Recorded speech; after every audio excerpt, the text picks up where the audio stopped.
தந்தை மகன் தூய ஆவியின் பேராலே ஆமேன். சாமுவேல் முதல் நூலிலிருந்து வாசகம். அதிகாரம் 10. இறை வார்த்தைகள் 2. கீசுவின் மகன் சவுலின் வீட்டார் சவுலிடம், உன் தந்தை தன் கழுதைகளை பற்றி கவலையை விட்டு உனக்காக ஏங்கி என் மகனுக்காக என்ன செய்வேன் என்று கூறிக்கொண்டிருக்கிறார். இது ஆண்டவர் வழங்கும் அருள்வாக்கு. இறைவா, உமக்கு நன்றி.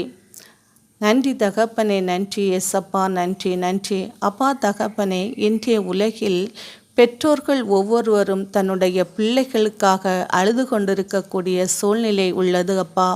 அப்பா தகப்பனே, பிள்ளைகள் பெற்றோரை மதிக்காமலும் அவர்களுடைய பேச்சுக்களை கேட்காமலும் ஏசப்பா ஏதாவது ஒன்றில் அடிமைப்பட்டு கிடக்கிறார்கள் அப்பா.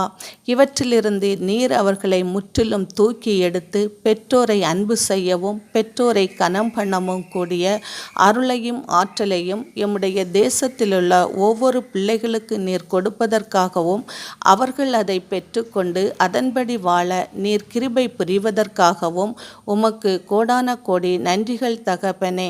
பெற்றோரை கனம் பண்ணுகின்ற போது எல்லா ஆசீர்வாதங்களும் வந்து தங்கும் என்பதையும் அவர்கள் உணர்ந்து கொள்ளக்கூடிய வாய்ப்பை அளிப்பீராக. ஆமேன்.